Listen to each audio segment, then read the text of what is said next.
Pessoal, é o seguinte, o objetivo desse vídeo é de apresentar uma síntese do fenômeno de alívio de tensão que sistematicamente ocorre em vales fluviais. Nós vamos falar aqui sobre o fenômeno de relaxação pelo entalhamento do vale. Eu mostro aqui nesse slide um vale onde se encaixa um rio e cuja geologia é constituída por uma rocha sedimentar bastante estratificada.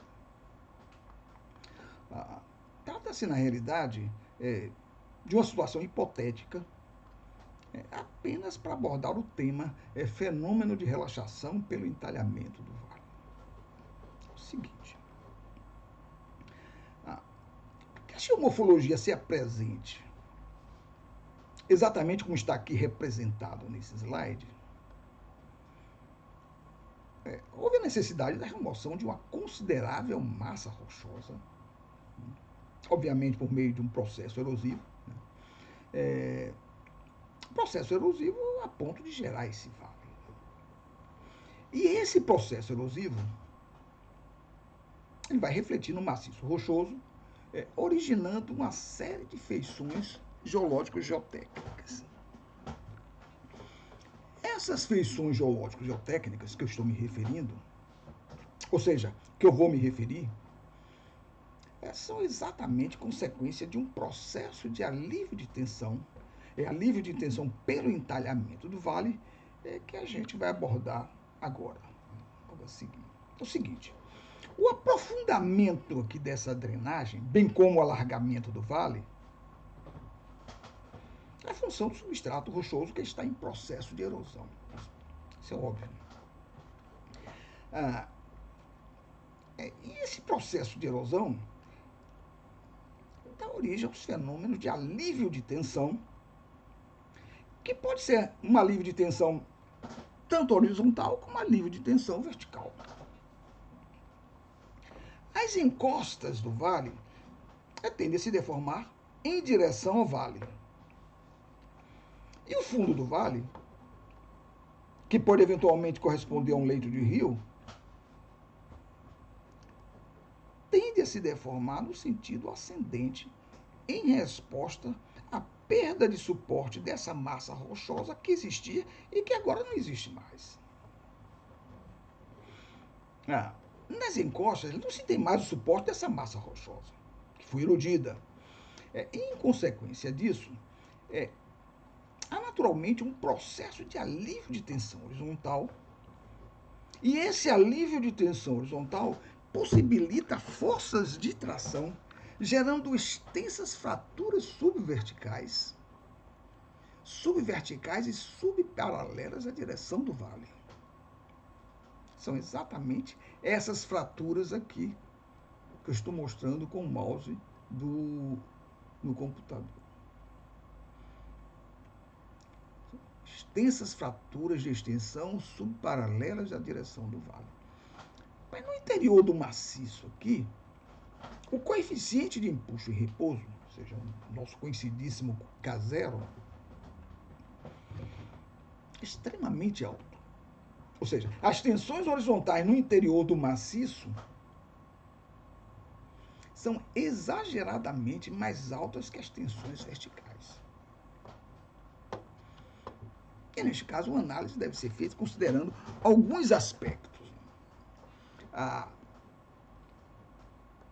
Vamos considerar que eu tenho um pacote de rocha sedimentária aqui com estratificações bastante evidentes e cuja direção seja subparalela à direção do vale. Primeiro, é a tendência muito grande de ocorrer forças cisalhantes atuando ao longo do acamamento. E isso faz com que essas camadas, elas caminhem, elas se movimentem naturalmente em direção ao vale. Há um movimento natural dessas camadas que compõem um maciço estratificado no sentido interior do maciço para o vale. E, em consequência disso, a resistência ao cisalhamento dessas descontinuidades é significativamente reduzida. Esse é um aspecto. Um outro aspecto é que, quando camadas de diferentes resistências elas ocorrem intercaladas, camadas mais deformáveis, elas se alongam, elas se esticam mais do que as camadas menos deformáveis. E essas forças desenvolvidas no processo de alongação, ou seja, nesse processo de estiramento, né, estiramento dessas camadas mais deformáveis, elas são transferidas para as camadas menos deformáveis, ou seja, transferidas para as camadas mais resistentes. E quando o ponto de deformação plástica dessas camadas mais resistentes são atingidas, elas não podem mais se deformar. E em consequência disso, então, elas trincam, elas se fraturam. Elas se fraturam e dão origem às juntas de tração subverticais, cuja direção é, a grosso modo, também subparalela à direção do vale, que são essas aqui, menos expressivas. O sistema de fraturamento, cujas fraturas se apresentam bem menores, menos persistentes. O termo persistência em geologia é bastante utilizado. Indica a extensão linear de uma descontinuidade. Eu, particularmente, não gosto muito desse termo, não. Eu prefiro dizer que se trata de uma feição menos expressiva, né, de menor dimensão. Mas, na bibliografia, na literatura, qualquer livro que aborde o tema, o termo encontrado é a persistência mesmo. Eu diria, então, que se trata de um sistema secundário, né, decorrente dos movimentos de camadas bem mais deformáveis, que no seu processo de alongação, elas transmitem forças para camadas mais resistentes. E essas camadas mais resistentes, por não acompanhar o processo de formação, simplesmente trincam, elas se fraturam. Como dito antes, trata-se também de fraturas subverticais e subparalelas em direção ao vale. Um terceiro aspecto é o seguinte: aqui no fundo do vale, a situação se inverte. Ou seja, se nas encostas verifica-se um processo de alívio de tensão horizontal, aqui no fundo do vale, ele ocorre um alívio de tensão vertical. Repetindo, isso se deve à perda dessa massa rochosa aqui que foi erodida. Não existe mais a massa rochosa aqui no interior do vale. Só que esse alívio de tensão vertical faz com que o maciço tenda a se deformar no sentido ascendente, né, e associado a grandes concentrações de tensões horizontais. Com isso, forças cisalhantes dão origem à falha de empurrão e subsequente arqueamento de camadas. E se essas camadas aqui forem mais resistentes, origina-se aí fraturas subverticais, radiais, conforme mostrado aqui nessa figura, nesse slide.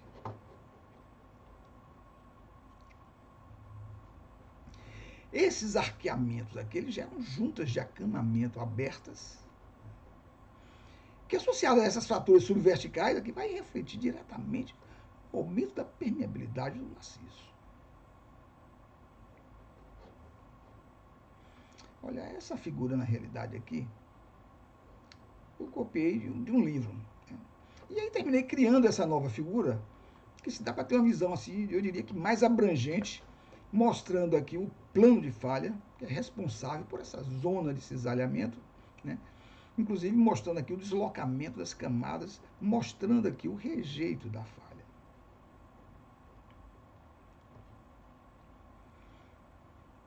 Gente, é o seguinte, olha, isso que eu estou mostrando aqui, na realidade, é fruto de uma experiência que eu tive na usina hidrelétrica de Barra do Peixe, no estado de Mato Grosso.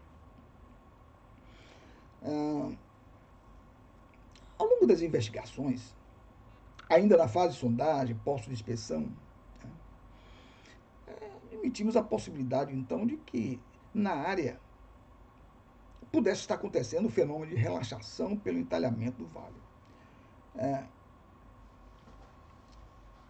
e exatamente por esse motivo é que mandamos fazer uma trincheira na expectativa de encontrar fendas de tração de grande dimensão, conforme a gente mencionou aqui.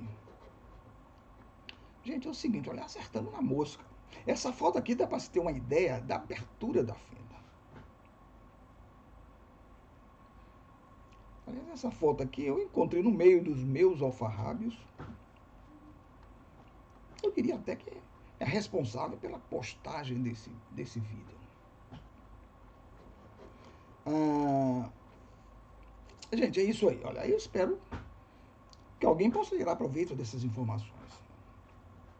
Hoje, 16 de agosto de 2026, às 11 horas, meu tricolor de aço vai entrar em campo. Eu vou ter que tomar uma cervejinha para assistir o jogo. Tem que assistir o jogo meio que anestesiado, na realidade. O timinho tá danado, né? Tá meio difícil de assistir. Uma forma de se desestressar é exatamente essa, tomando uma. Então, grande abraço a todos.